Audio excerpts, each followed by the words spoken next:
Passer le cap du déficit et devenir exportateur d'énergie dans la sous-région, c'est l'objectif que se fixent les autorités guinéennes pour les 5 prochaines années. Environ 3 mois après l'inauguration du barrage hydroélectrique de Kaleta avec une capacité de 240 MW, le président Alpha Condé a procédé ce mardi 22 décembre 2015 à la pose de la première pierre des cellules de Swapiti dotées d'une puissance de 515 MW.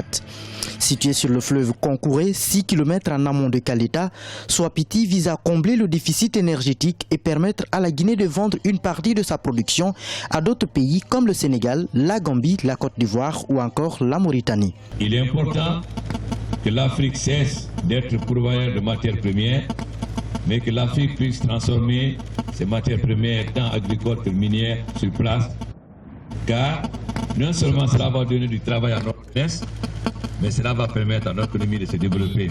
D'un coût global de 1,5 milliard de dollars, la construction du barrage de Swapiti sera financée à hauteur de 20% par l'État guinéen et 80% par les partenaires au développement, dont Exim Bank.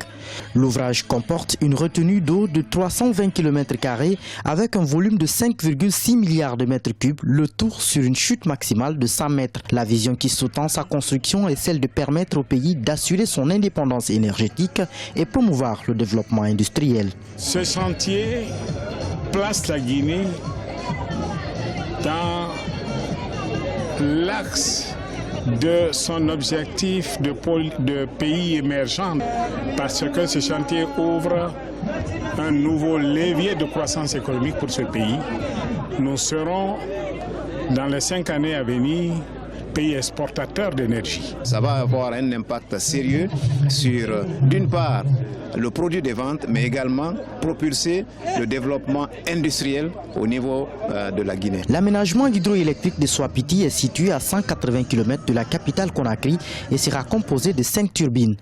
Sa production annuelle d'électricité est estimée à 1898 GWh et les travaux de construction exécutés par une entreprise chinoise vont durer 58 mois.